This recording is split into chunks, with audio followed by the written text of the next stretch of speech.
The steady thrum of the HMS Thunderchild's massive boilers filled Sergeant Benny Sears with a sense of pride that no alien technology could match. Steam hissed through the hybrid pipes, a beautiful marriage of human stubbornness and alien innovation. He ran his hand along one of the cold chutes, feeling the warmth radiating through the metal.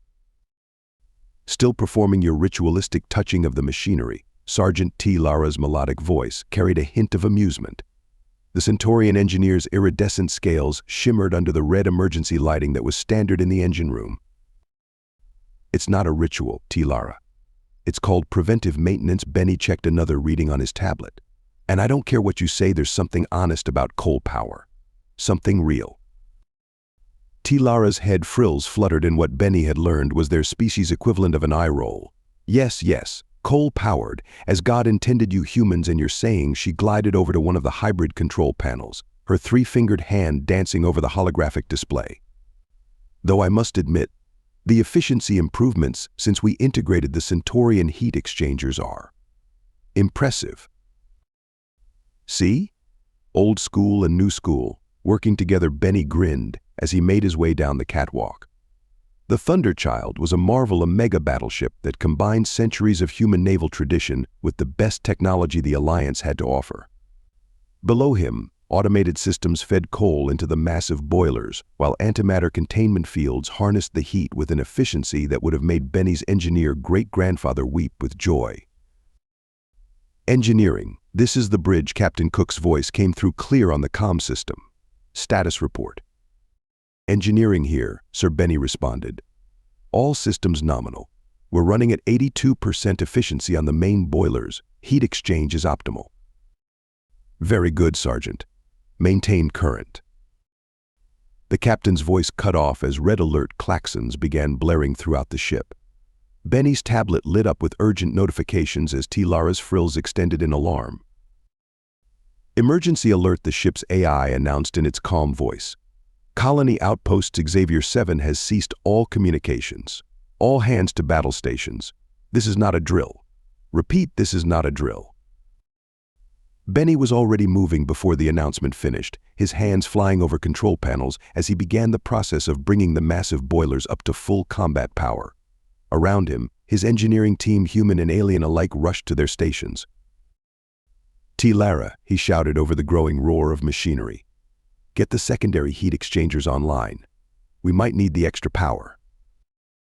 As steam pressure built and coal rushed through the automated feeders, Benny felt the subtle shift in the deck plates that told him the Thunderchild was changing course. Somewhere up in the bridge, Captain Cook would be giving orders, preparing for whatever they might find at Xavier 7. But down here in engineering, among the heat and steam and coal dust, Benny knew one thing for certain: whatever threat they were about to face, they'd face it with good old-fashioned coal power pushing them forward. Just as God intended. All hands. This is Captain Cook. The old man's voice carried the weight of command that had earned him the respect of both human and alien crew members alike. We're pushing the Thunderchild to full steam. Engineering, give me everything she's got. Benny watched his readouts as the massive engines roared to life. Through the reinforced viewport of the engine room, he could see the stars beginning to blur as the hybrid drive engaged, combining the raw power of coal-fired steam with alien FTL technology. Bringing secondary boilers online now, T. Lara announced, her frills tight against her head in concentration. Though I still fail to understand why we can't simply use a standard antimatter drive like civilized species. The comment triggered a memory from Benny's early days in the service, 5 years ago. You humans are actually serious about this, the Regelian ambassador had sneered, their crystalline features reflecting the harsh lights of the Alliance chamber. Coal? In space? This must be one of your species' infamous jokes. Young Private Sears had stood at attention, trying not to let his anger show as the Alliance Council debated humanity's admission. The HMS Thunderchild had been their flagship presentation, a demonstration of how humans could adapt and combine technologies while maintaining their own identity. With all due respect, Ambassador Admiral White had responded, our coal hybrid ships have proven more reliable than any other design in our testing. They're immune to quantum disruption, nearly impossible to hack, and they spew particles into space. Another delegate had interrupted. It's barbaric. That's when Captain Cook, then just a commander, had stepped forward. Barbaric his voice had carried across the chamber. Tell me, esteemed delegates, what happens when a solar flare hits a pure antimatter drive, or when your quantum cores lose containment? He'd paused for effect. Our ships keep running. They always keep running.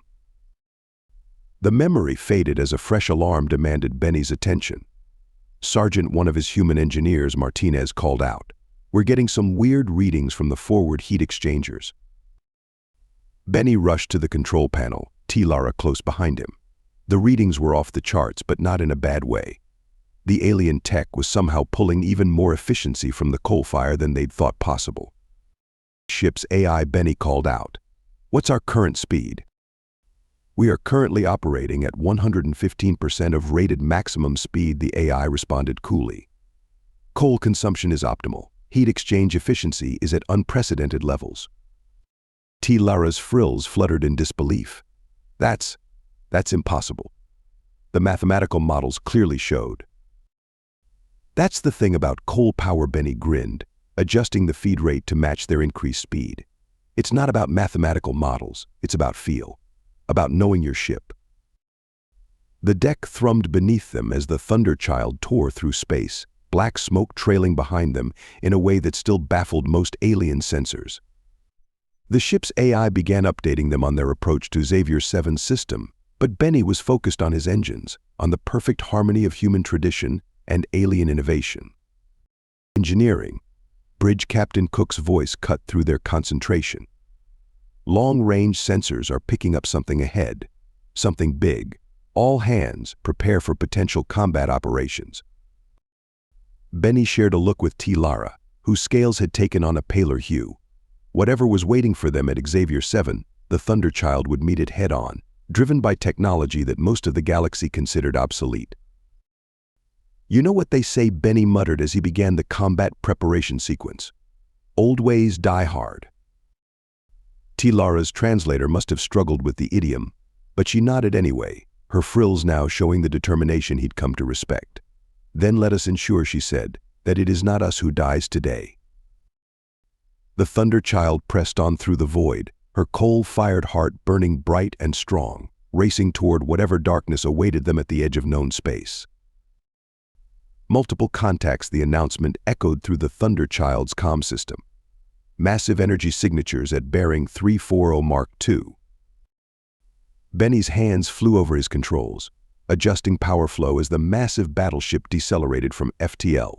Through the engine room's armored viewport, he caught his first glimpse of what they were facing. His blood ran cold. The ships were like nothing he'd ever seen. Massive, angular vessels that seemed to absorb light rather than reflect it. They made the Thunderchild, one of the largest ships in human space, look like a tugboat in comparison. By the first suns, Lara whispered, her scales shifting to a deep blue of fear. Those vessels, their energy output exceeds anything in the Alliance database. Engineering. Bridge Captain Cook's voice was steady, despite what they were facing. Status report.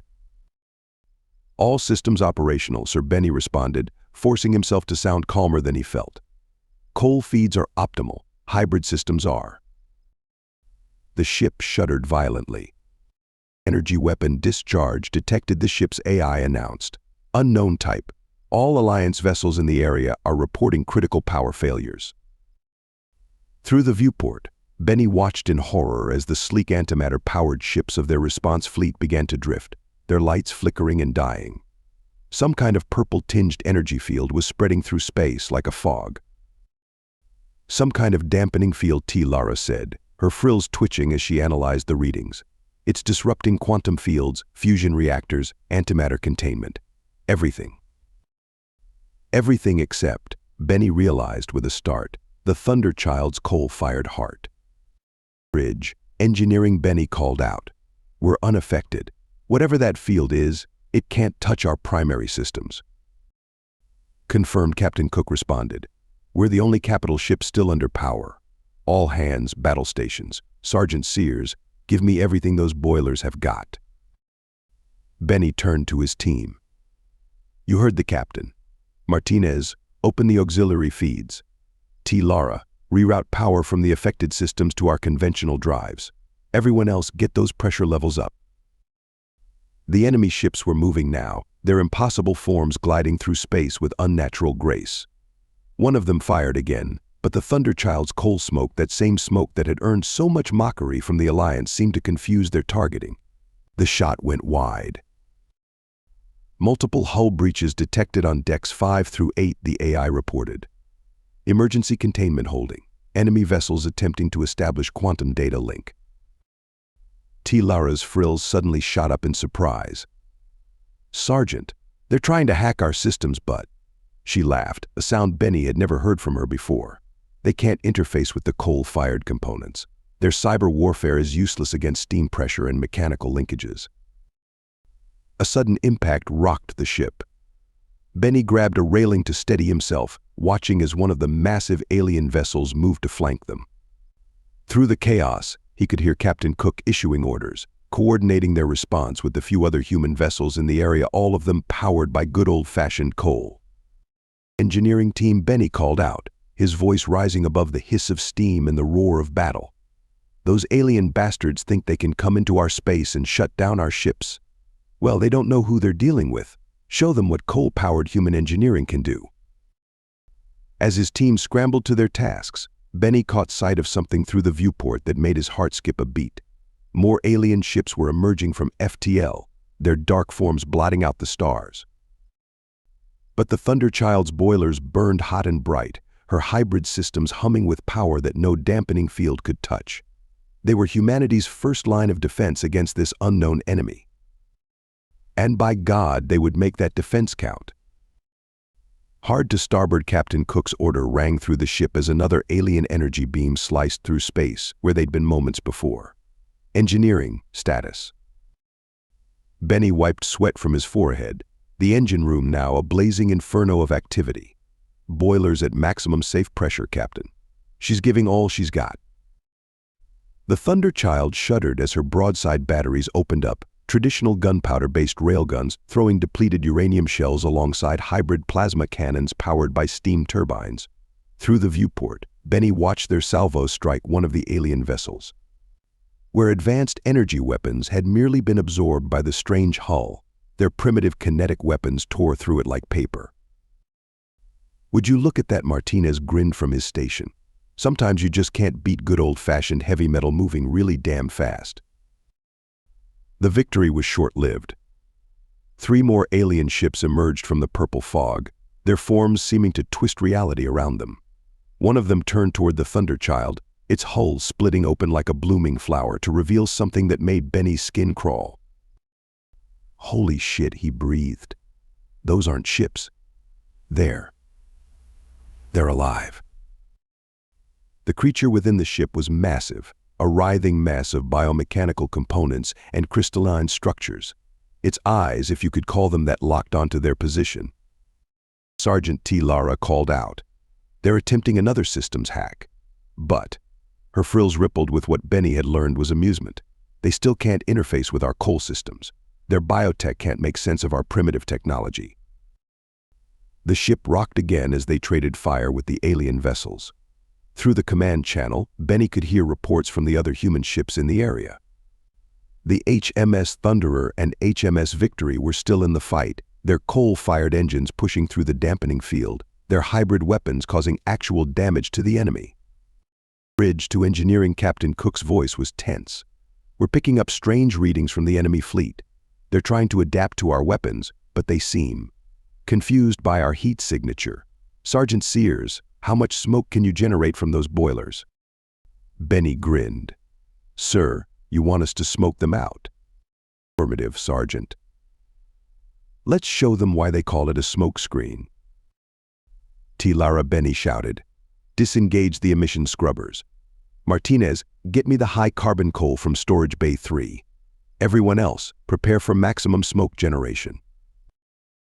"You humans are insane," T. Lara said, but her frills showed excitement as she worked her controls, deliberately creating waste products as a tactical advantage.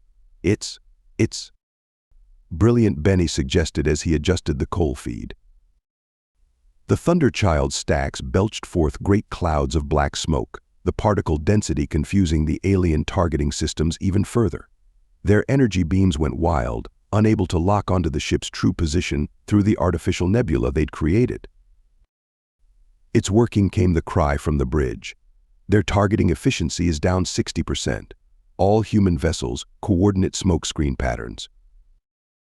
The battlefield became a swirling maze of coal smoke and weapons fire. The alien bioships, for all their advanced technology, seemed completely baffled by this ancient form of warfare. Their attempts to analyze and adapt to the smoke only seemed to confuse them more. By the first suns, Lara whispered in awe. Even their organic components are struggling. The carbon particles are interfering with their sensory abilities. Another impact rocked the ship, this one harder than the others. Warning klaxons blared as damage reports flooded in. "Hull breach on Deck 3, the AI announced. "Enemy boarding parties detected." Benny exchanged looks with his engineering team. They all knew what that meant. Somewhere above them, those biomechanical horrors were trying to take their ship. "All hands," Captain Cook's voice was iron-hard now. "Repel boarders. Engineering team, maintain power at all costs. If they take the engine room, they take the ship." Benny checked his sidearm, noting that the rest of his team was doing the same. Around them, the Thunderchild's boilers roared their defiance into space, smoke and steam and human determination standing against impossible odds. "Well," he said, taking up position near the main access hatch, "they want to see how humans do war. Let's show them how we've been doing it since the Industrial Revolution." The sound of combat grew closer as the Thunderchild continued her battle, coal smoke wreathing her like armor against the darkness of space. The first alien boarder that breached engineering died to a face full of superheated steam from a deliberately ruptured pipe. The second met its end under concentrated fire from Benny's team, its biomechanical components proving surprisingly vulnerable to good old-fashioned lead. "Seal that breached," Benny shouted, ducking behind a boiler housing as more creatures poured through the torn bulkhead. "Lara, status on the colony evac." The Centaurian engineer's scales had shifted to a battle-ready crimson as she divided her attention between her console and her plasma pistol. Ground teams report 2,000 survivors gathered at the primary extraction point, but the alien ships are still blocking direct approach vectors. Another explosion rocked the ship. Through the command channel, Benny could hear Captain Cook coordinating with the other human vessels, using their combined smokescreens to create a corridor for rescue ships. Multiple hull breaches on decks 4 through 7, the ship's AI reported with infuriating calm.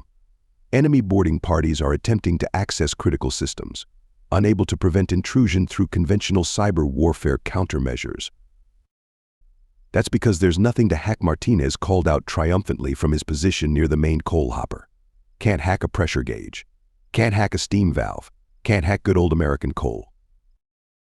As if to punctuate his point, Martinez opened an emergency dump valve, sending a cascade of coal tumbling onto a group of advancing boarders. The aliens screeched an otherworldly sound that set Benny's teeth on edge as they were buried under tons of fossil fuel.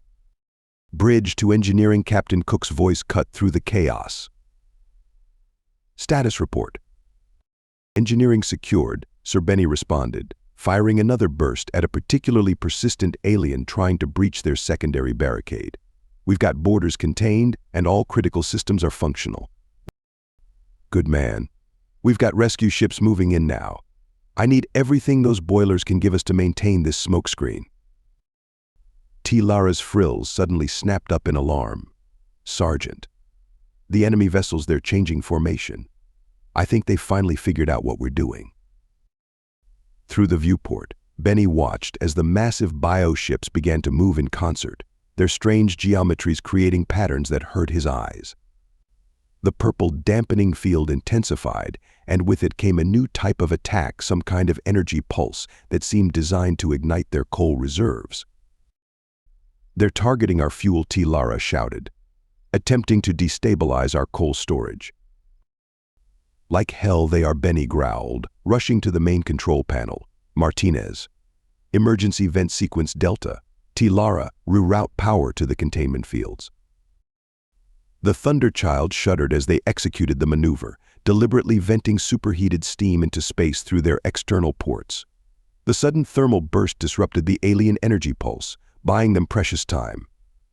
The rescue ships report first wave of civilians secured, the AI announced. 1,300 survivors evacuated, 700 remaining at extraction point. Another impact rocked the ship. Through the smoke and chaos, Benny could see T. Lara's expression change as she monitored her readings. "The enemy ships," she said, her voice filled with surprise. They're backing off. Our thermal emissions are so chaotic, so primitive by their standards, that they can't maintain a target lock." "Bridge here," Captain Cook announced. "All hands prepare for final evacuation run. Engineering, I don't care if you have to burn every last lump of coal in storage, keep those boilers hot and that smoke flowing." Benny looked at his team, human and alien alike, all covered in coal dust and sweat, all fighting together to save what lives they could. Then he looked at his beloved engines, still thundering away, still pushing back the darkness with steam and smoke and raw human determination. "You heard the captain," he said, reaching for the master control lever. "Let's show these galaxy-spanning bastards what coal-powered really means." The Thunder Child's boilers roared louder than ever as they made their final push, trailing smoke and defiance across the stars. "Multiple contacts," the bridge announcement came just as Benny finished sealing the last breach in engineering. "Human signatures. The fourth coal fleet has arrived." Through the viewport, Benny watched as 24 human warships dropped out of FTL, their coal stacks already blazing. The HMS Warrior led the formation, her massive bulk nearly as impressive as the Thunder Child's. Behind her came the Devastation, the Dreadnought, and others, humanity's obsolete fleet, arriving just in time. "Would you look at that?" Martinez whispered, grinning through the coal dust that covered his face. "It's like the whole damn Industrial Revolution just showed up." The alien bioships turned to face the new threat, their strange geometries twisting as they tried to extend their dampening field. But the human fleet was ready for them, their combined smoke screens creating a vast, artificial nebula that played havoc with the enemy's targeting systems. "Bridge to engineering," Captain Cook's voice carried a note of fierce pride. "Status of our remaining coal reserves." Benny checked his readings. "Down to 28%, sir. But we've still got enough fight left in her." "Good. Because I want these bastards to remember what happens when they attack human colonies. All ships, coordinate smoke patterns and prepare for Operation Steamroller." T. Lara's frills extended in surprise as she saw the tactical display. "You're not seriously going to form a line of battle?" Benny grinned. "Just like the old wooden ships used to do?" "Hell yes, we are." The human fleet moved with practiced precision, forming a wall of steel and smoke that would have made Admiral Nelson proud. The alien vessels, for all their advanced technology, seemed confused by the antiquated formation. Enemy vessels attempting to calculate targeting solutions, the ship's AI reported. Their biological components appear to be experiencing severe disruption from particulate matter in their sensor ranges. "That's right," Martinez laughed. "Choke on our smoke, you deep space squids." The Thunder Child's guns opened up in concert with the rest of the fleet. Railgun shells and hybrid plasma bolts tore through the smoke screen in a devastating broadside. The alien ships, unable to properly track their attackers through the artificial fog, took devastating hits. Direct hits confirmed on multiple hostile vessels, came the cry from fire control. Their adaptive shielding can't compensate for kinetic impacts of this magnitude. Another alien ship bloomed open, revealing its biological core. But before it could launch any countermeasures, the HMS Warrior slammed a full broadside into the exposed flesh. The creature's death scream resonated through the Thunder Child's hull. "That's what you get," Benny muttered as he adjusted power flow to the weapons systems. "That's what you get for thinking we'd ever give up our coal." Sergeant T. Lara called out, her scales shifting to a warning orange. "Long-range sensors are picking up." By the first suns, her voice trailed off. Benny rushed to her station and felt his blood run cold. Behind the enemy fleet, space itself seemed to be tearing open. Through the rift, he could see more ships. Hundreds more. Thousands. "Bridge, engineering," Benny called out, his voice tight. "Are you seeing this?" "Affirmative," Sergeant Captain Cook replied grimly. It appears we've gotten their attention. All ships, collect our rescued civilians, and prepare for emergency departure. We need to warn the Alliance." The Thunderchild's boilers screamed as they pushed her to the limit, her coal reserves burning ever lower as she covered the retreat of the rescue ships. Through the smoke and fire and chaos of battle, Benny could see the truth written in the stars. This wasn't just a raid. This wasn't just an incursion. This was an invasion. And humanity's coal-powered fleet might be the only thing standing between these monsters and the rest of the galaxy. The data cores recovered from Xavier 7 painted a grim picture. Benny stood in the Thunderchild's main briefing room, still covered in coal dust, as the holographic display showed the full scope of what they were facing. 3 galaxies, Captain Cook said, his voice heavy. They've already consumed 3 entire galaxies, and now they've set their sights on ours. The rescued colonists had brought with them fragments of alien data, biological samples, and recordings of the initial invasion. Lara stood next to Benny, her scales a troubled gray as she analyzed the findings. Their technology. "It's beyond anything we've ever encountered," she said. "They don't just conquer, they absorb. They adapt. Her frills drooped. Perfect, Benny scoffed, watching the replay of their battle. They sure didn't look so perfect when they were choking on coal smoke and eating railgun shells. The briefing room's viewport showed the rest of the human fleet escorting them back to Alliance space. Black smoke still trailed from their stacks, marking their passage through the void. The very thing that had made them objects of ridicule might now be the galaxy's best hope for survival. Sir Benny addressed Captain Cook. "What are our orders?"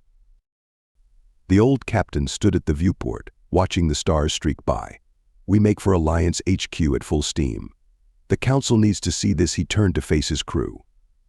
"And they need to understand that their advanced tech, their antimatter drives, their quantum cores, they're all vulnerabilities now. The enemy can shut them down with a thought. But they can't shut down." Cole Martinez added from his position near the door. "Can't shut down steam. Can't shut down human stubbornness." Which is why Captain Cook continued. "The Alliance is about to get a crash course in Industrial Revolution technology. Every ship in the fleet is going to need coal power. Every crew is going to need to learn the old ways." Lara's frills suddenly shot up in what Benny recognized as determination. "I will volunteer to help train other Alliance engineers. They must understand that sometimes the old ways are the best ways." The hologram shifted to show the rift they'd seen, the tier in space through which an armada of bioships waited to pour. The Thunderchild's AI calculated they had perhaps 3 months before the main invasion force arrived. 3 months to prepare the galaxy for war. 3 months to teach them the power of coal. Sergeant Sears' Captain Cook's voice pulled Benny from his thoughts. "Get down to engineering. I want those boilers ready for maximum burn. We're going to need every ounce of speed we can get." "Aye, Sir." Benny snapped a salute, then turned to his team. "Well, you heard the captain. Let's show the Alliance why we never gave up our coal." As they made their way back to engineering, Benny could feel the Thunderchild's heart beating through her deck plates, the steady thrum of her boilers, the hiss of steam, the rattle of coal through the feeders. It was the sound of humanity's defiance, the rhythm of their determination. Let the alien horrors come with their bioships and their dampening fields. Let them bring their advanced technology and their adaptive strategies. They'd learn what every empire before them had learned. Never bet against human stubbornness. Never underestimate human ingenuity. And never, ever mock our coal-powered ships. Because sometimes the old ways aren't just tradition. Sometimes they're salvation. Centauri Prime filled the viewport of the Thunderchild's engine room, its crystalline cities refracting starlight into countless prismatic displays. Even through the coal smoke that perpetually wreathed the ship, the sight was breathtaking. "Beautiful, isn't it?" Lara asked, her scales shifting to a nostalgic amber as she gazed down at her homeworld. "Those spires are the halls of First Light, where I trained as an engineer, before I ever dreamed I'd be serving on a..." She paused, frills twitching in amusement, "a coal-powered vessel." Benny was about to respond when the ship's AI made an announcement. Attention all hands. HMS Yorkshire approaching on resupply vector. Prepare for coal transfer operations. Through the viewport, Benny watched the coal trawler approach. She wasn't pretty. No one had ever accused the Yorkshire-class ships of being beautiful. Her hull was stained black from countless coal transfers, and her massive holds made her look more like an ocean-going cargo ship than a space vessel. But to Benny's eyes, she was a welcome sight. Now that he said, patting a nearby boiler affectionately is what I call a proper relief effort. Bridge to engineering. Captain Cook's voice came through. Sergeant Sears, coordinate with Yorkshire for resupply. And get ready for company. Centurion Defense Force is sending up troops to reinforce our Marine contingent. Aye, Sir. Benny responded, then turned to his team. Martinez, prep the main coal chutes. T. Lara, I need you to help coordinate with the surface on survivor transport. The engine room burst into activity as they prepared for the complex dance of spaceborne coal transfer. Through the intercom, Benny could hear the Yorkshire's crew coordinating with their own loading teams. Thunderchild, this is Yorkshire Actual, a gruff voice announced, bringing her alongside. Try not to scratch our paint with all that smoke of yours. Yorkshire Actual. Thunderchild Engineering. Benny replied with a grin. Your ship's already black as night. Bit late to worry about the paint, isn't it? The laughter that came back over the comm was interrupted by a new voice, crystalline and formal. Thunderchild, this is Centurion Defense Force dropship Crystal Dawn requesting docking clearance for troop transfer. Benny watched as the sleek Centurion vessel approached, its crystalline hull catching the light of the system's binary stars. The contrast between it and the coal-stained Yorkshire couldn't have been more stark. First wave of survivors ready for transport, T. Lara reported, her frills moving in complex patterns as she coordinated with the surface. Medical ships are standing by to receive the wounded. The Thunderchild shuddered slightly as the Yorkshire's transfer tubes connected with their coal ports. On the other side of the ship, the Crystal Dawn was extending its docking bridge. Sergeant Martinez called out, you should see the gear these Centurion troops are bringing aboard. Makes our Marines' power armor look like plate mail. Through the internal monitors, Benny could see the Centurion soldiers boarding their crystalline battle armor, seeming to flow like liquid metal, their weapons integrated directly into their suits. They moved with fluid grace, despite the unfamiliar environment of the human vessel. Coal transfer commencing, the Yorkshire announced. The familiar rumble of coal moving through the transfer tubes filled the engine room. Estimated time to completion 3 hours. Benny turned back to the viewport, watching as more ships began to gather around them, sleek Centurion vessels taking up defensive positions, their hulls gleaming in the starlight. Below them, the crystalline cities continued their prismatic dance, seemingly peaceful despite the war preparations happening in orbit. Hard to believe just yesterday we were in combat with those bioships, T. Lara said softly. And now we're getting ready for round 2, Benny finished for her. But this time, we'll be ready for them. The coal continued to flow as the Thunderchild prepared for whatever came next, her stacks trailing black smoke across the crystal-clear skies of Centauri Prime. You operate this. Manually, the Centurion soldiers' crystalline armor shifted in what Benny had learned was their expression of disbelief. The warrior shield commander K-Tal, according to his rank markings, was staring at the main boiler controls like they might bite him. Not everything needs quantum processors and bio-neural interfaces, Benny said, demonstrating the simple mechanical linkages. Sometimes a good old-fashioned pressure gauge tells you everything you need to know. The engine room was crowded now, with Centurion troops integrating into their defense positions. Their crystalline battle armor caught the red emergency lighting, sending prismatic reflections dancing across the walls. The contrast between their advanced tech and the Thunderchild's coal-fired heart was striking. Fascinating, another Centurion officer said, her armor shifting to an analytical blue pattern. Our sensor technicians have always found your ships problematic. Problematic, Benny raised an eyebrow, adjusting a steam valve. Indeed, she continued, introducing herself as Tech Analyst Valche. Your vessels never appear quite where our sensors indicate. The heat signatures are chaotic. The emissions patterns defy standard analysis. It's quite annoying, actually. Lara's frills rippled with amusement as she worked at her station. I tried explaining this to our science council for years. Human cold drives create sensor profiles that our systems simply aren't designed to interpret. We've always considered it a flaw in their design. Some flaw Martinez called from the coal hoppers.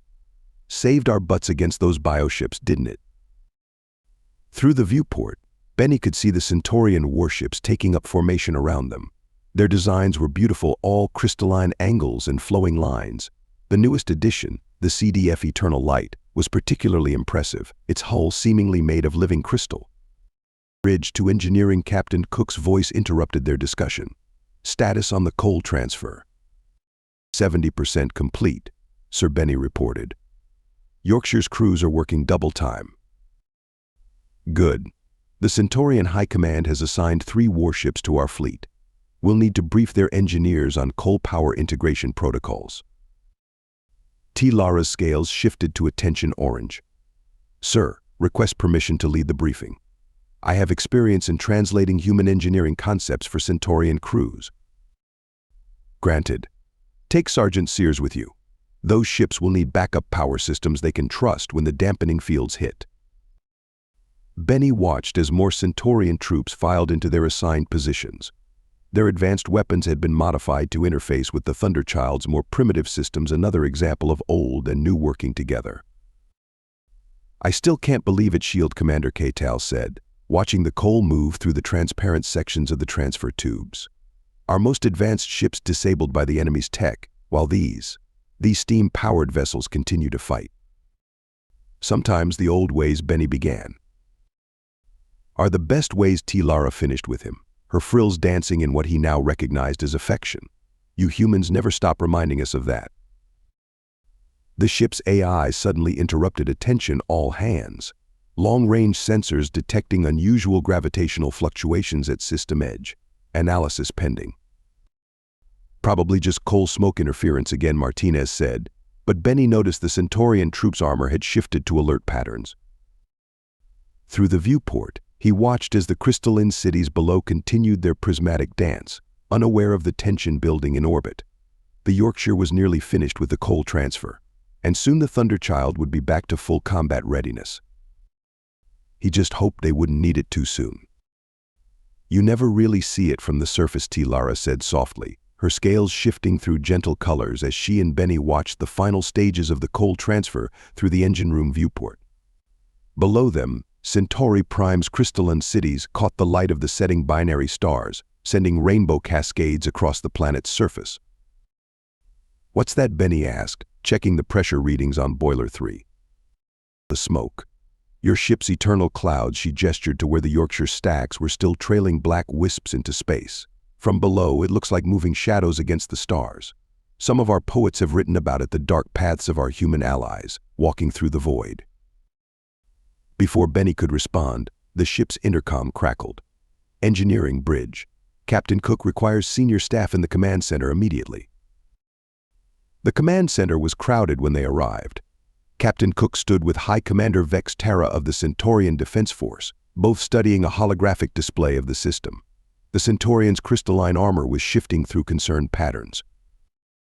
The gravitational anomalies are increasing, Vex Terra was saying, her armor pulsing with each word. But our sensors cannot get a clear reading. Too much interference. She glanced meaningfully at the coal smoke visible through the viewport. With respect, Commander Captain Cook replied, I don't think it's our smoke causing these readings. He turned to Benny and Lara as they entered. Sergeant, what's our status? Coal transfer complete, sir. Boilers at 98% capacity. Yorkshire is standing by to move to safe distance. Good, because I've got a bad feeling about. Captain, a sensor operator interrupted, their console flashing with alerts. New readings from the system edge. Massive energy spikes. Through the command center's main viewport, Benny could see the Centorian ships moving into defensive formations. Their crystalline hulls caught the starlight, creating a beautiful but deadly display of refracted energy. Multiple gravitational distortions, the ship's AI announced with its usual calm. Pattern matches known signatures from Xavier's 7 incident. The room went silent. Lara's scales shifted to alarm white. How many? Captain Cook asked quietly. Initial estimates suggest 37 distinct signatures. More forming. Mother of God, someone whispered. Engineering Cook turned to Benny. Get those boilers hot. We might need everything they've got very soon. Sir Benny turned to go, but stopped when Tilara grabbed his arm. Benny, she said softly, her frills moving in a pattern he'd never seen before. My family. They're in the Central Spire district. He covered her hand with his. We won't let them through, Tilara. Not here. Not to your home. The ship's AI spoke again, alert. Long-range sensors detecting spatial tear forming at coordinates. The rest was lost as the Thunderchild's proximity alarms began to scream. They emerged like nightmares from the void bioships, tearing their way into normal space, their impossible geometries twisting reality around them. The purple dampening field preceded them like a wave of darkness. All hands, battle stations. Captain Cook's voice boomed through the Thunderchild. Engineering, emergency power. Benny was already running, Tilara right behind him. Through every viewport they passed, he could see more enemy ships appearing. The Centaurian fleet's formation was breaking up as their advanced systems began to fail. By the first suns, Tilara gasped as they reached engineering. There are so many. Status report, Benny shouted to his team as he rushed to the main control panel. Boilers at full pressure, Martinez called back. Coal feeds running hot. Through the engine room viewport, Benny watched as the massive Centaurian flagship, Eternal Light, began to drift. Its crystalline hull, normally pulsing with energy, was growing dark as the dampening field took hold. This is CDF Eternal Light, a panicked voice came through the comm. We're losing power. All systems failing. Bridge to engineering. Cook's voice was steel. Sergeant Sears, tell me we've got something for them. Benny shared a look with Tilara. Sir, we installed those coal-powered backup generators on the Eternal Light yesterday. They just need to. Already signaling them. Tilara's frills were a blur of motion as her fingers flew across her console. Eternal Light, initiate protocol Coal 7. Route all emergency power through the human backup systems. For a moment, nothing happened. Then, slowly, lights began to flicker back on across the Centaurian flagship's hull. It's working. The relief in the Centaurian commander's voice was palpable. By the ancestors, these primitive engines are actually working. Yorkshire to Thunderchild, the coal trawler's captain cut in. We're combat ready. These bastards want to play. Let's show them what coal-powered guns can do. The Thunderchild's boilers roared as Benny pushed them to their limits. Black smoke poured from their stacks, creating a defensive screen around the recovering Centaurian ships. Through the haze, he could see the bioships advancing, their living weapons preparing to fire. Multiple hostile contacts on attack vector, the ship's AI reported. Enemy vessels deploying boarding craft. Calculating point defense solutions. Engineering team, arm yourselves, Benny ordered, checking his own sidearm. If they want to board us again, we'll give them the same welcome they got at Xavier 7. The first impacts rocked the ship as the battle was joined. Through the smoke and chaos, Benny could see the Yorkshire moving to protect the civilian evacuation ships, her coal-driven guns blazing. The Eternal Light, running on human backup power, was starting to return fire. Hull breach on Deck 5, the AI announced. Enemy boarding parties detected. Marine teams responding. Tilara's scales had shifted to battle red, her crystalline armor forming around her engineer's uniform. They will not take my homeworld, she said, her voice hard. Not while we still have coal to burn. Another impact shook the ship. Through the comm, Benny could hear the sounds of combat as human marines and Centaurian warriors fought side by side against the boarding parties. Sir Martinez called out, "You need to see this." Benny rushed to the viewport where his crewman was pointing. Through the smoke and battle, something was emerging from a massive spatial tear, something that made his blood run cold. "Mother of God," he whispered. The thing emerging from the spatial tear defied description. It was as if someone had taken a living planet and twisted it into a weapon. Biomechanical tendrils, each larger than the Thunderchild, writhed in space as the monstrosity pulled itself into normal space. Bridge to all hands, Captain Cook's voice was unnaturally calm. Are you seeing this? Sensor analysis incomplete, the ship's AI reported.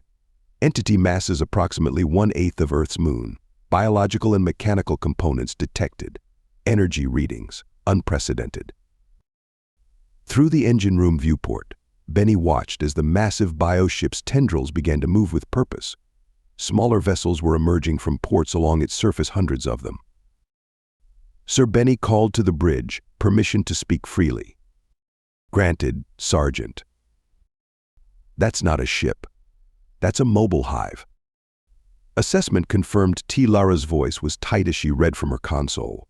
The smaller bioships, they're being grown and launched in real time. It's a living factory. The Thunderchild shuddered as another volley struck their armor.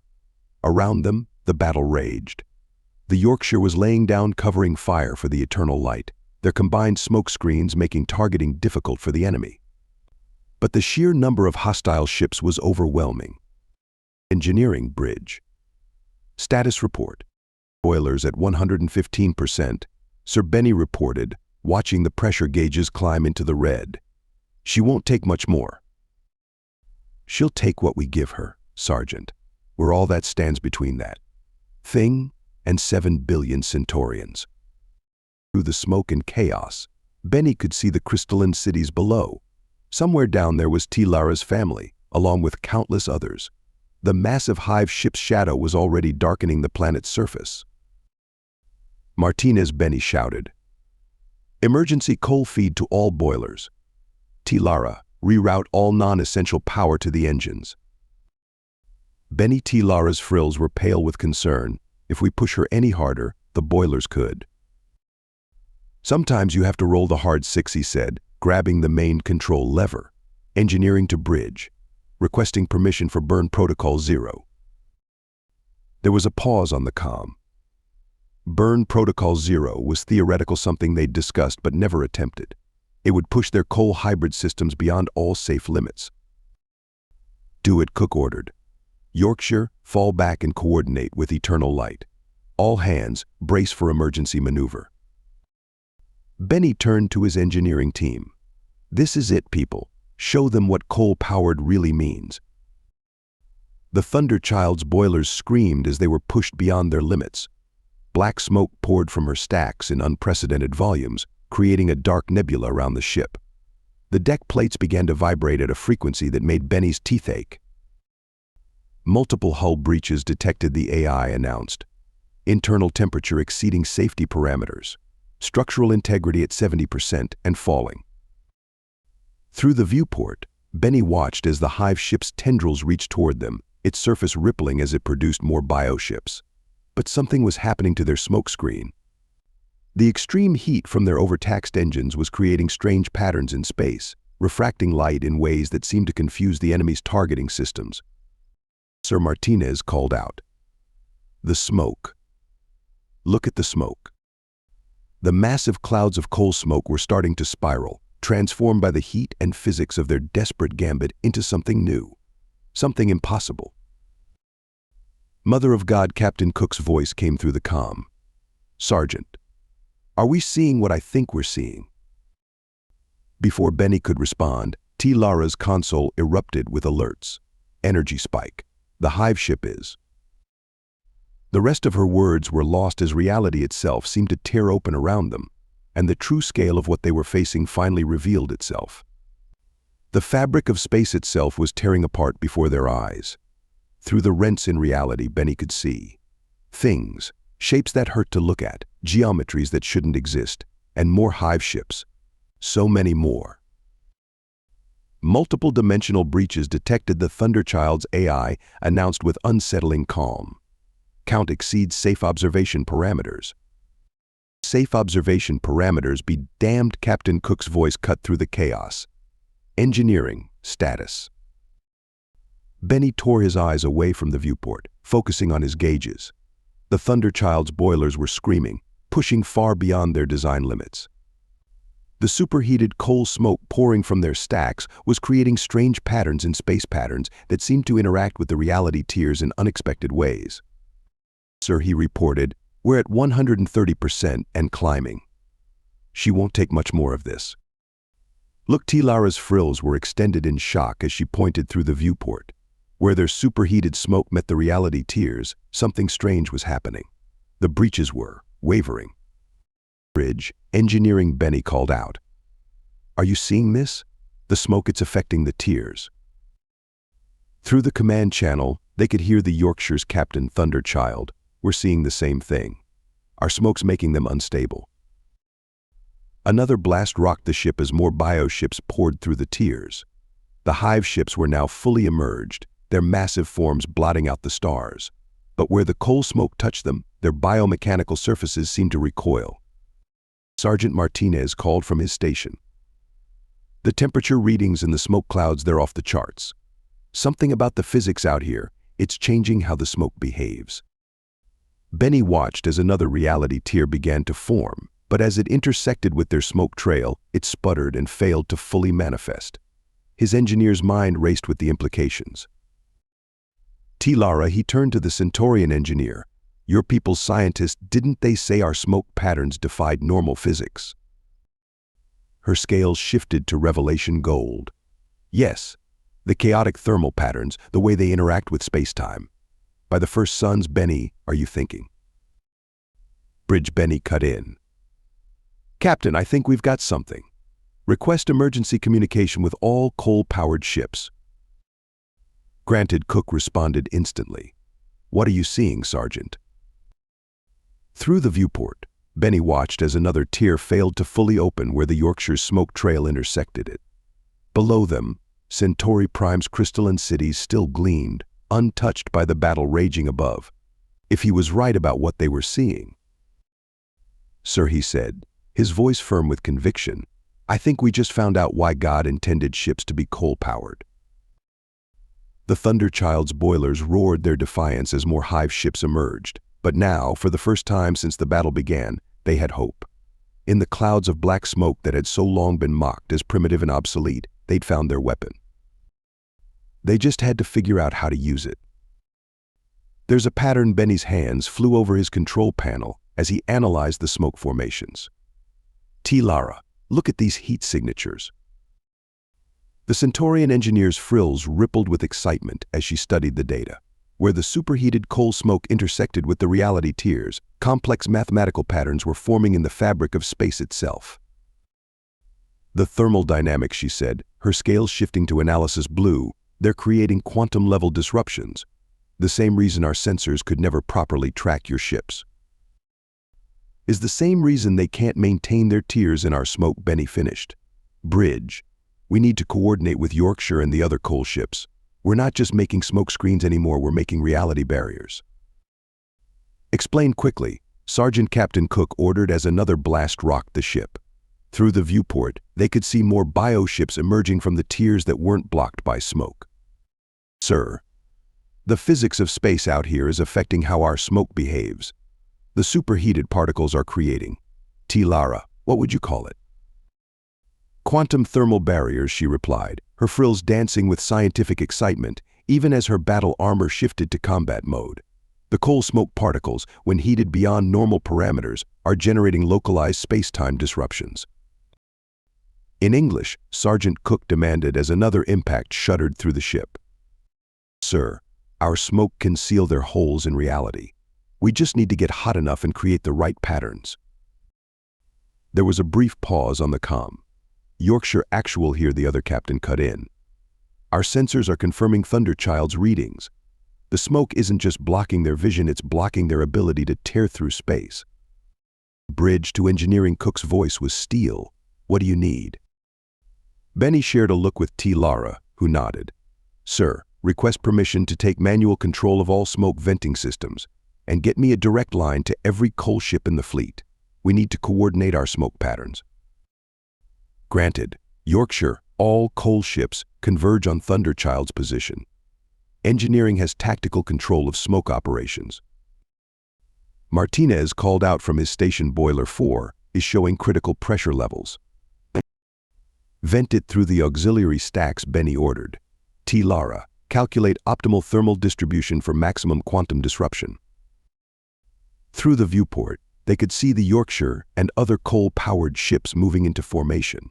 The Centurion vessels, still running on their coal-powered backup systems, took up defensive positions around them. Engineering to all coal ships, Benny called out, his hands dancing over the controls. Match these exact smoke patterns. We're going to turn our primitive technology into a weapon they never saw coming. The massive hive ships were still trying to spawn more bioships, but where the coordinated smoke patterns touched their reality tiers, the breaches began to fail. The enemy vessels recoiled, their biological components clearly disturbed by the quantum thermal chaos the coal smoke was creating. It's working. T. Lara's frills were a blur of motion as she read her sensors. The tiers are destabilizing. Benny, look. Through the swirling smoke and chaos of battle, Benny could see their theory proving true. The coal smoke, superheated by their overtaxed engines and affected by the strange physics of deep space, was actually sealing the wounds in reality. Now they just had to maintain it long enough to save T. Lara's homeworld. All engineering crews, he called out, his voice firm with determination, push those boilers to the limit.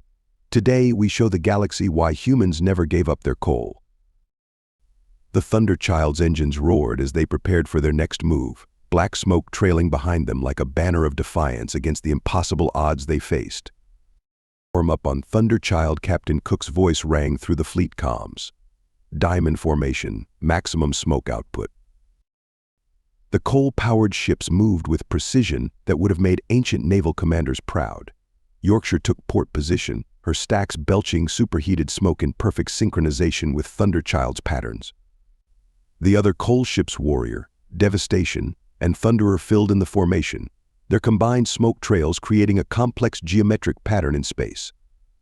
Engineering to bridge, Benny called out as he monitored the thermal readings. Smoke temperature at 30,000 degrees and climbing. The space-time disruption is holding. Through the viewport, he could see the effects of their coordinated action.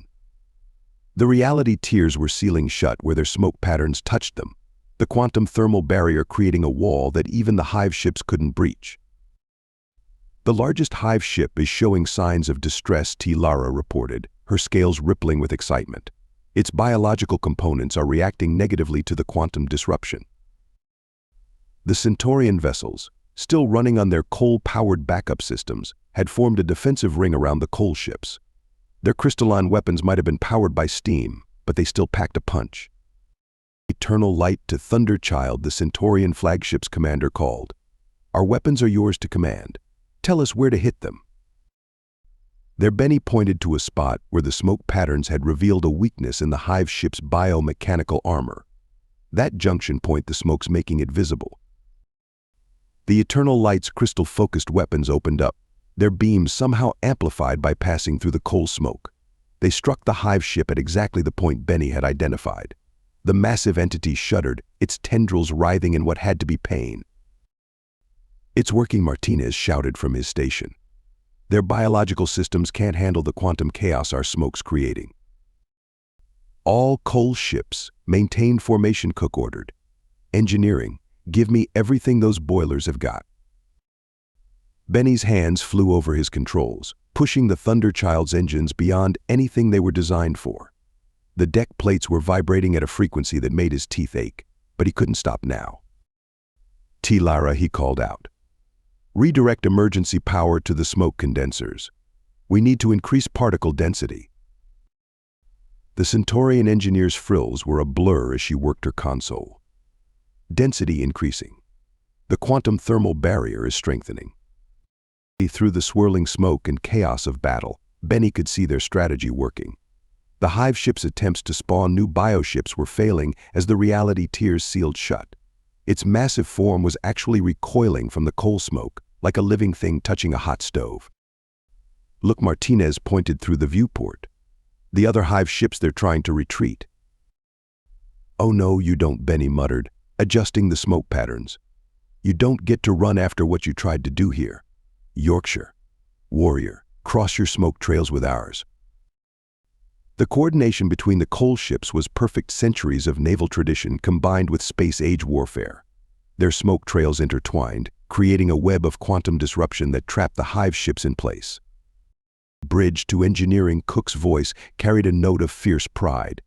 "Whatever you're doing down there, Sergeant, keep doing it. We've got them on the ropes." The Thunderchild's boilers screamed as they pushed them harder, the superheated smoke creating patterns in space that defied physics itself.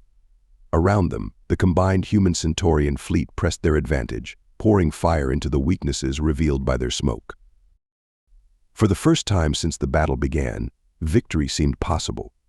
They just had to hold together a little longer. For Earth and Centauri Prime, Benny shouted as he pushed his engines past their breaking point, the coal smoke rising like humanity's defiance against the darkness of space. "All ships, execute maneuver Cole 7." Captain Cook's order rang through the fleet. "Engineering, initiate smoke vortex." Benny's hands were steady on the controls, despite the Thunderchild's violent shuddering. "All engineering crews, synchronize smoke output on my mark." Around them, the other coal ships moved into a new formation, a complex spiral pattern that Lara had calculated would maximize their quantum thermal disruption. Through the viewport, the massive hive ships writhed as more of their reality tiers sealed shut. Yorkshire, in position. Warrior, ready. Devastation, standing by.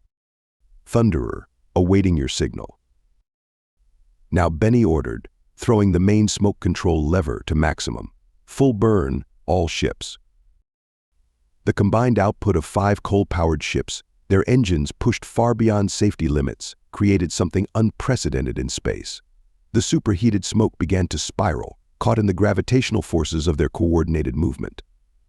As the ships continued their precise dance, the smoke formed a massive vortex. By the first suns, Lara whispered, her scales shifting through colors of awe. "The quantum readings, they're off the scale." The vortex grew, its black depths seeming to swallow light itself. Where it touched the bioships, their living components recoiled in obvious agony. The hive ships' attempts to create new tiers in space were instantly nullified by the quantum chaos of the smoke. "Martinez," Benny called out. "Reroute emergency power to the main boilers. Lara, calculate maximum safe rotation speed for the vortex." Safe. Lara's frills danced with something between amusement and terror. "We exceeded safe about 20 impossible things ago." Through the command channel, they could hear the Eternal Lights commander, "The enemy vessels, their biological components are beginning to break down. Whatever your smoke is doing, it's killing them." Benny watched through the viewport as the truth of those words became visible. The bioships caught in their smoke vortex were literally coming apart, their impossible geometries failing as the quantum thermal disruption tore at their very substance. "Sir," Martinez called out. "The main hive ship, look." The massive entity was trying to retreat, its tendrils flailing as it attempted to tear open space again. But everywhere it tried, the coal smoke was there, sealing the breaches before they could fully form. "All ships," Cook ordered, "push forward. Don't let them escape." The Thunderchild's boilers were screaming now, pressure gauges all in the red. But Benny could see victory within their grasp.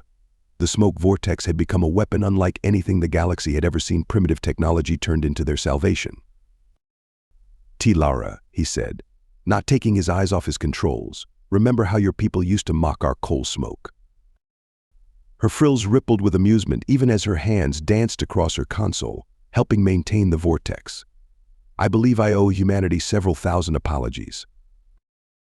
The vortex grew larger, its quantum effects visible now even to the naked eye as space itself seemed to twist around it. The bioships were failing, their hybrid nature proving to be their undoing against the chaos of superheated coal smoke. "Engineering to bridge," Benny called out, allowing himself a small smile. "Recommend all ships prepare for final push. Let's show these bastards what coal-powered really means." The Thunderchild led the charge, her smoke joining with her sister ships to form a weapon that would be remembered in legend the day human stubbornness and primitive technology saved an alien world. "Full steam ahead," Captain Cook's voice carried the weight of centuries of naval tradition. "All coal ships, maximum thrust. Engineering, give me everything." The Thunderchild's engines were beyond screaming now, they were howling, a sound of pure human defiance against the impossible. Benny's hands flew over his controls, bypassing every safety system, pushing the boilers to limits that would have made their designers faint. Benny Lara called out, her frills rigid with alarm. Primary boiler temperature exceeding 200% of maximum rated capacity. Let her run hot, he called back, eyes fixed on his gauges. Martinez, dump emergency coal reserves into all feeds. Every lump we've got. The combined coal fleet moved as one, their smoke vortex now a massive spiral of quantum chaos that wrapped around the remaining hive ships like the coils of a serpent. Where their superheated smoke touched the bioship's living components, they simply came apart. By God, someone whispered over the fleet comm. They're actually dissolving. Through the viewport, Benny watched as the largest hive ship made one final, desperate attempt to tear open reality. But the coal smoke was everywhere now, its quantum thermal properties sealing every breach before it could fully form. All Centaurian vessels, Cook ordered, concentrate fire on the exposed weak points. Thunderchild will maintain smoke coverage. The crystalline ships, their weapons still powered by coal-fired backup systems, opened up with everything they had. Their beams, passing through the smoke vortex, seemed to gain power, striking the hive ships with devastating effect. Sir Martinez called out, main boiler pressure reaching critical. She can't take much more. Benny looked at his readings. They were far beyond anything the Thunderchild was ever designed to handle. But through the viewport, he could see the enemy breaking. Just a little more. Lara, he shouted.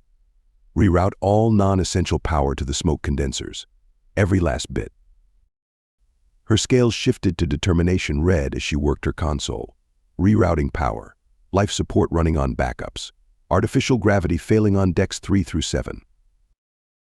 The deck plates were vibrating so hard that loose tools were floating despite the failing gravity. The air in engineering was almost too hot to breathe. But through it all, the Thunderchild's coal-fired heart kept beating. Yorkshire reports boiler breached, the ship's AI announced. Warrior and devastation showing critical pressure levels. Hold together, Benny whispered, both to his ship and the fleet. Just hold together a little longer. And then he saw it, the moment they'd been fighting for. The largest hive ship, caught in their smoke vortex, began to break apart. Its biomechanical components, unable to cope with the quantum chaos of the coal smoke, started to tear themselves to pieces. Now Cook's voice rang through the fleet. All ships, full power. End this. The combined coal fleet surged forward, their smoke trails creating a final, massive surge in the vortex. The effect was devastating. The remaining hive ships, already weakened, simply came apart.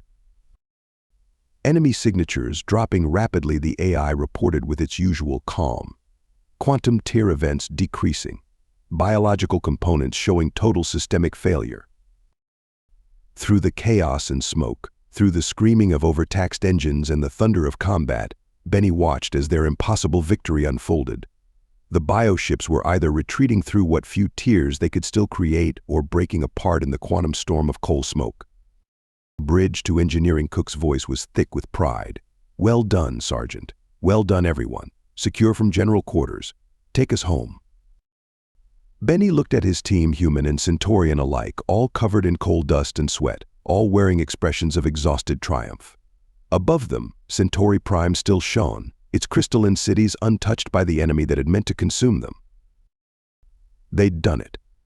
With coal power, human stubbornness, and a little help from the laws of physics themselves, they'd actually done it. Lara, he said softly, watching the last hive ship disintegrate in their smoke, still think coal power is primitive. Her frills danced with laughter, even as her scales showed exhausted relief. Primitive? No. Divine intervention? Perhaps. After all, coal-powered is how God intended. The last wisps of their quantum thermal smoke vortex were finally dissipating, revealing the breathtaking view of Centauri Prime below.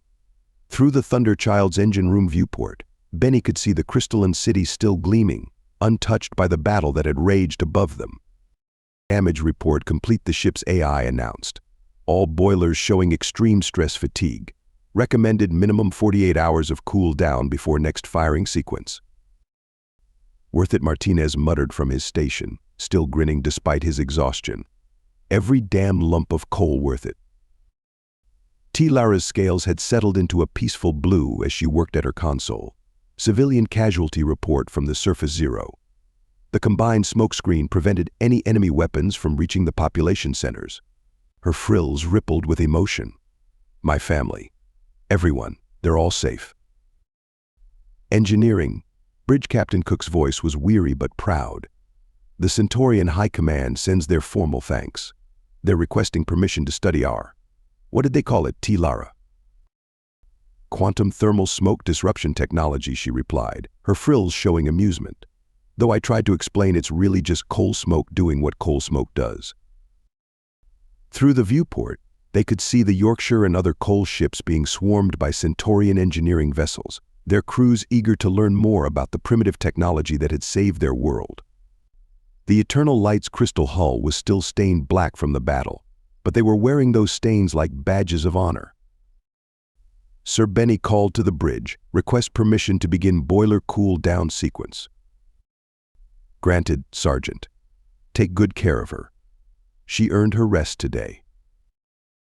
As the engineering team began the delicate process of cooling their overtaxed engines, Benny took a moment to really look at his beloved engine room. The gauge panels were scorched, coal dust covered everything, and several steam pipes would need replacing. But they'd done it. They'd actually done it. "You know," Lara said softly, coming to stand beside him at the viewport, "my people have a saying: technology advances, but wisdom remains. Today, we learned that wisdom can sometimes look like a coal-powered steamship." The comm system crackled with a message from the surface Thunderchild. "This is Centauri Control. Our Orbital Ceremonies Department requests permission to preserve the remaining coal smoke patterns as a permanent memorial to this battle." Benny laughed. "They want to preserve our smoke. Why not?" Lara's scales shifted to joy gold. "Let it remind everyone that sometimes the old ways are the best ways." She paused, her frills moving in what Benny now recognized as deep respect. That sometimes salvation comes not from the newest technology, but from the stubborn refusal to give up what works. Through the viewport, they watched as the last of their battle smoke caught the light of the binary stars, creating a beautiful pattern above the crystalline cities. Below, he could see Centurion ships already beginning to refit themselves with coal-powered systems. The sight of those advanced vessels installing primitive technology brought a smile to his face. "Bridge to engineering," Cook called down one last time. "Well done, everyone. I think we finally solved that old debate about why we stuck with coal power all these years." "Yes, Sir," Benny replied, watching as Lara's homeworld celebrated its salvation. "Exactly as God intended." The Thunderchild's engines ticked as they cooled, their coal-fired heart resting after the greatest victory in human Centaurian history. Above them, the remnants of their smokescreen continued to dance among the stars, a memorial to the day that primitive technology and human stubbornness had saved an alien world. Sometimes, Benny thought, the oldest solutions are the best ones. Sometimes, progress means knowing what not to change. And sometimes, victory smells like coal smoke in space. Sergeant Benny Sears, now Master Chief Engineer Sears, watched as another enhanced ballista was loaded on the Thunderchild's forward deck. The massive weapon looked like something from an ancient siege, but its mechanisms were pure space age. Coal-powered pneumatics would launch antimatter bolts with devastating effect. "Still can't believe these work better than plasma cannons," he muttered, checking the pressure readouts. "That's because you humans never could leave well enough alone," Lara replied, her scales shifting through amused patterns. As chief engineer, she'd helped perfect many of the hybrid weapons they now used. "Only your species would think to power antimatter weapons with coal and compressed air." Through the armored viewport of the upgraded engine room, Benny could see the combined fleet gathering. Hundreds of ships, most now powered by coal hybrid systems, a direct result of what they'd learned at the Battle of New Jericho 2 years ago. The sight of Centurion crystal ships trailing coal smoke still made him smile. Engineering. Bridge Captain Cook's voice hadn't changed much in 2 years, still carrying that iron core of command. "Status report." "All systems optimal," Sir Benny reported. "Main boilers at 80%, smoke generators primed, and all 20 ballistas report ready. Yorkshire signals their smoke torpedoes are armed. Good. Because long-range sensors are lighting up. They're coming. All of them. The Thunderchild's AI displayed the sensor data reality tiers were forming. Not dozens like at New Jericho, thousands. The enemy was committing their entire force in one final push. They never did figure out how to counter coal smoke, did they? Martinez called from his station, now decorated with campaign ribbons from a dozen battles. 2 years, and they still can't beat good old-fashioned human stubbornness. Lara's frills extended in what Benny had learned was her battle-ready position. Multiple quantum breaches detected. Enemy bioship signatures by the first sons. The numbers. Don't matter, Benny finished for her, watching as their fleet moved into formation. The Thunderchild's enhanced boilers thrummed with power, ready to generate the specialized smoke that had changed the course of the war. Numbers never mattered against coal power. Through the viewport, he could see the Yorkshire and her sister ships moving into attack position. Their smoke torpedo tubes, another primitive weapon that had proven devastating, were primed and ready. Beyond them, the Eternal Light led a squadron of Centaurian vessels, their crystalline hulls now fitted with coal-fired backup systems as standard equipment. All hands. Cook's voice rang through the ship. This is the captain. 2 years ago at New Jericho, we discovered that sometimes the old ways are the best ways. Today, we prove it once and for all. Stand to your stations. Give them hell. The first reality tiers began to open, revealing the bioships beyond. Their impossible geometry still hurt to look at, but they no longer seemed as terrifying as they once had. Not now that humanity had remembered its roots. Engineering team Benny called out to his crew, human and alien alike, all covered in the coal dust that had become a badge of honor. Start those boilers burning. Show them why God intended ships to be coal-powered. The Thunderchild's stacks began to belch their deadly smoke as the enemy approached. Around them, hundreds of other ships did the same, their combined clouds creating patterns in space that would have made their ancestors proud. The last battle of the war was about to begin. And this time, humanity wasn't just ready.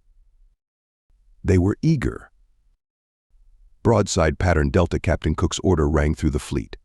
All ships, synchronized volley on my mark. The Thunderchild heeled hard to port, presenting her armored flank to the approaching bioships. Through the viewport, Benny could see their entire line of battle doing the same, hundreds of ships moving with the precision of ancient sailing vessels. Forward ballistas report locked and loaded. Martinez called out. Antimatter bolts primed. Railguns charged. Came another report. Smoke screens at optimum density. Lara added, her frills dancing as she coordinated the enhanced vortex generators. The enemy fleet emerged fully from their reality tiers, their biomechanical forms twisting space around them. But where once they had seemed unstoppable, now they faced a wall of human ingenuity and alien adaptation. Fire. The Thunderchild's enhanced ballistas launched first, their coal-powered pneumatics sending antimatter bolts screaming through space. The sight of medieval siege weapons firing antimatter would have been comical if it hadn't been so devastating. Where the bolts struck, bioships simply ceased to exist, their impossible geometries erased by human primitive technology. Railguns, fire. The second volley was pure kinetic energy. Depleted uranium shells accelerated to relativistic speeds by magnetic fields powered by coal-fired generators. The enemy had never developed effective defenses against simple physical impacts, too reliant on their quantum-based shields. Look at that, Martinez shouted in triumph as their broadside tore through the enemy line. Just like the old wooden ships, giving them the full 9 yards. Through the command channel, they could hear the Yorkshire's captain's smoke torpedo tubes flooded and ready, beginning attack run. Engineering Cook called down, give me everything those boilers have got. Show them what we learned at New Jericho. Benny's hands flew over his controls, pushing their enhanced systems to maximum. The smoke that poured from their stacks was different now, specially formulated to create maximum quantum disruption, the particles carefully engineered to interact with space-time itself. Multiple enemy ships attempting to open new reality tiers, the AI reported calmly. Quantum breach attempts detected at coordinates. Not this time, Benny muttered, watching their smoke patterns implement the lessons learned at New Jericho. Where their enhanced smoke touched space, reality itself seemed to stabilize, preventing the enemy from creating their tiers. Eternal light to Thunder Child, the Centurion flagship called. Our crystal focus weapons are charged. Request targeting coordinates for maximum smoke synergy. Lara's scales shifted to victory gold as she sent the data. They'd discovered that Centurion energy weapons, when fired through specific smoke patterns, became exponentially more powerful. Another enemy formation attempted to flank them, but they faced something new: the combined fleet's perfected smoke vortex technique. Dozens of ships coordinated their smoke screens, creating a quantum storm that ripped the bioships apart at a molecular level. Sir Martinez called out. Enemy attempting to adapt. They're trying to generate some kind of quantum shell around their biological components. Let them try, Benny replied, watching as another broadside of antimatter ballista bolts erased that particular innovation from existence. Can't adapt to physics itself. The Thunder Child shuddered as she executed another tight turn, bringing her weapons to bear on a fresh target. Around them, the battle raged, but this was no longer the desperate defense of 2 years ago. This was humanity and their allies bringing 2 years of refined coal-powered warfare to bear. And the enemy was learning why that was a terrible thing to face. Smoke torpedo volley, fire. The Yorkshire's new weapons launched in perfect sequence-modified torpedo tubes that fired concentrated packets of superheated, quantum-disrupting smoke. Where they struck, reality itself seemed to unravel around the bioships. All ships, execute maneuver Ironstorm. Captain Cook's order sent the combined fleet into a complex spiral formation that would have made ancient admirals proud. Engineering maximum smoke output. Sir Benny's hands danced across his controls. Lara synchronized smoke patterns with Yorkshire's attack run. Through the viewport, he watched their perfected tactics unfold. 2 years of warfare had taught them well. The Thunder Child's enhanced boilers roared as they poured out specially engineered smoke, each particle designed to create maximum quantum disruption. Multiple chemical launcher batteries report ready, Martinez called out. Old-fashioned gunpowder and phosphorus, just like God intended. Another innovation born from human stubbornness. They discovered that chemical explosives, especially when combined with their smoke screens, created chaos in the bioship's organic components. Simple chemistry trumping advanced biology. Look at that, Lara's frills extended in excitement as she monitored their sensors. The Yorkshire's flanking maneuver is working. Enemy ships can't maintain quantum coherence inside the smoke torpedo clouds. The battle had become a dance of old and new ancient naval tactics executed in 3 dimensions, medieval weapons launching antimatter payloads, and good old-fashioned chemical explosions enhanced by alien technology. Sir Martinez shouted. Massive enemy formation, bearing 340. Through the chaos of battle, Benny could see a wall of bioships attempting to concentrate their forces. But they were facing something unprecedented in space warfare. All coal ships, Cook ordered, execute Thunder Run Delta. The Thunder Child led the charge, hundreds of coal-powered ships moving in perfect formation. Their combined smoke screens created a massive quantum disruption field, turning space itself into a weapon. Where bioships touched the field, their impossible geometry simply failed. Chemical batteries, fire at will. The order sent volleys of enhanced phosphorus shells into the enemy formation. The resulting explosions, magnified by the smoke field, created chain reactions through the bioship's organic components. By the first suns, Lara breathed, watching their sensors.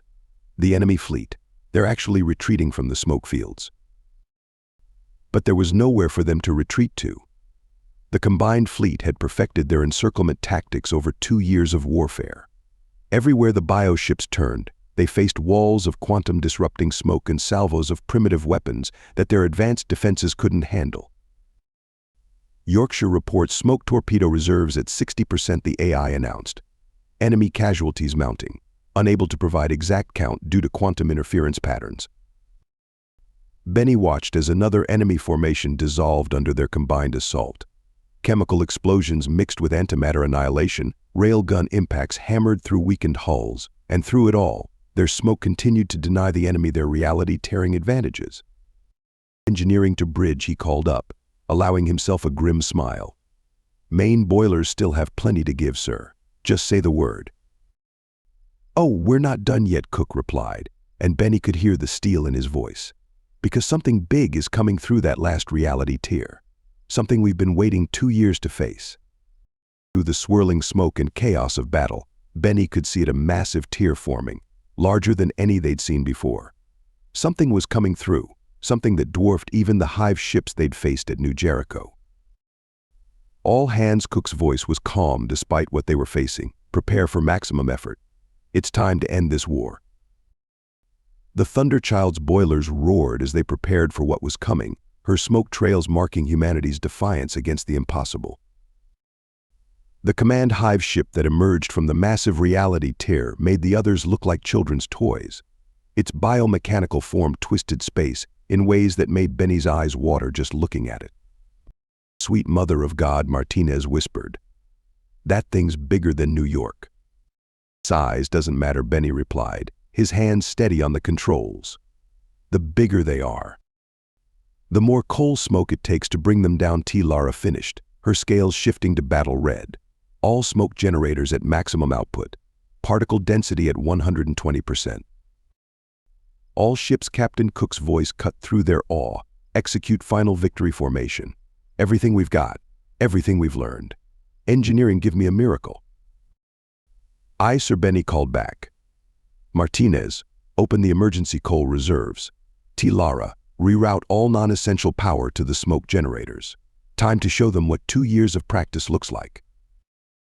The Thunderchild moved into position, leading hundreds of coal-powered ships in a formation that would have made Nelson himself proud. Every weapon they had was ready, enhanced ballistas loaded with antimatter bolts, railguns charged, chemical launchers primed, and smoke generators pushing out quantum-disrupting particles at unprecedented rates. Yorkshire reports all smoke torpedoes ready, the AI announced. Eternal light signals, crystal focus weapons at maximum charge. The command HYF ship's surface rippled, revealing weapon systems that defied comprehension. But they weren't facing the unprepared fleet of 2 years ago. This fleet had spent 2 years perfecting the art of coal-powered warfare. Fire all weapons. The combined fleet's assault was beyond anything in human or alien history. Antimatter bolts from coal-powered ballistas traced burning lines across space. Railguns threw relativistic shells in patterns designed to maximize damage. Chemical weapons created chain reactions through the enemy's biological components. And the smoke. The smoke was everywhere. Multiple quantum breaches detected, the AI reported. Enemy vessel attempting to spawn support ships. Oh no, you don't, Benny muttered, watching their enhanced smoke patterns seal the reality tiers before they could fully form. Not this time. The command HYF ship retaliated, its weapons tearing through space itself. But where its energy beams met their smoke screens, they dissipated, robbed of their quantum coherence by 2 years of engineered improvements to primitive technology. Push forward, Cook ordered. All ships, maintain smoke coverage. Don't let up. The Thunderchild's boilers were screaming now, pushing out more smoke than seemed physically possible. Around them, hundreds of ships did the same, their combined output creating a quantum storm that was literally tearing the massive enemy vessel apart. Sir Martinez called out, reading massive energy buildup in the enemy ship.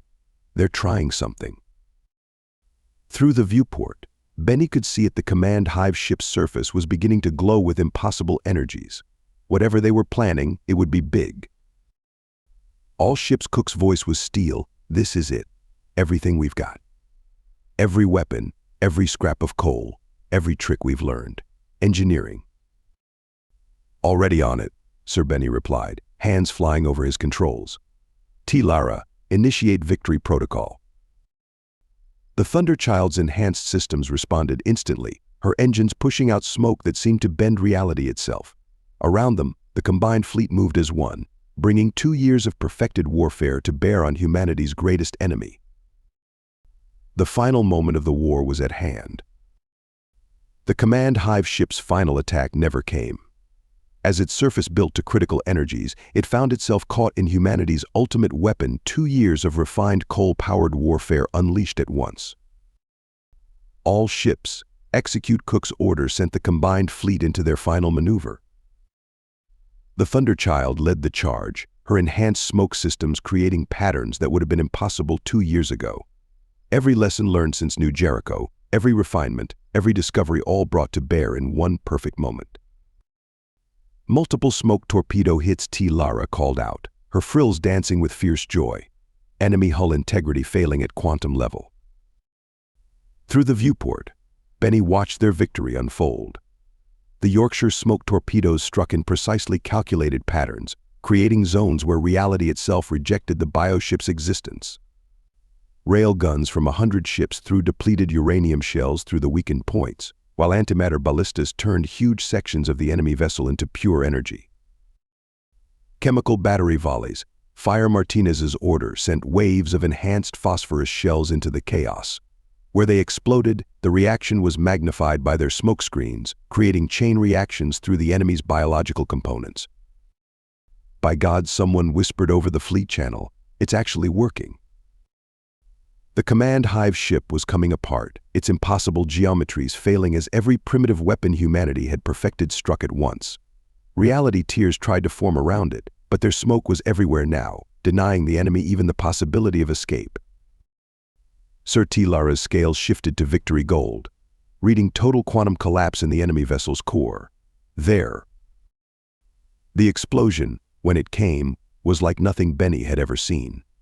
The massive bioship didn't just die, it ceased to exist, taking its entire support fleet with it. Reality tears slammed shut across the battlefield as their source of power vanished. All ships report. Cook's voice was steady despite what they'd just witnessed. Damage and casualties. The responses came in one by one: minimal damage, negligible casualties. Their smoke screens had protected them even from the final death throes of their greatest enemy. Engineering here, Benny reported, unable to keep the pride from his voice. All systems functional. Coal reserves at 20%, but the boilers are still hot. Through the viewport, he could see their victory written across space itself. The combined fleet smoke trails hung in the void like victory flags, marking the end of a war that had threatened 3 galaxies. You know, Lara said softly, her frills moving in patterns of deep emotion. My people used to think coal power was a sign of humanity's backwardness. And now, Benny asked, watching as the Yorkshire led a victory pass, her stacks still trailing black smoke. Now she laughed. Now we understand. Sometimes the old ways aren't just tradition. Sometimes they're salvation. All hands. Cook's voice carried across the fleet. This is the captain. 2 years ago, at New Jericho, we learned that coal power wasn't just stubbornness. It was humanity's greatest strength. Today, we proved it once and for all. The Thunderchild's boilers thrummed contentedly as they began their victory formation. Around them, hundreds of ships, human and alien alike, trailed their coal smoke through space, marking humanity's greatest triumph. You know what they'll say about this? Martinez grinned, covered in coal dust and victory. They'll say it was. Coal powered the entire engineering crew, finished with him, as God intended. Above them, their smoke trails caught the light of distant stars, creating patterns that would remain in space for years to come. A memorial not just to their victory, but to the truth that had saved 3 galaxies. Sometimes the oldest solutions are the best ones. Sometimes progress means remembering your roots. And sometimes salvation comes with a trail of coal smoke. Thank you so much for listening to this story. I hope you loved it. Please remember to subscribe if you did like it so you can see more videos like this. And please give us a like and a comment too. I'll see you in the next one.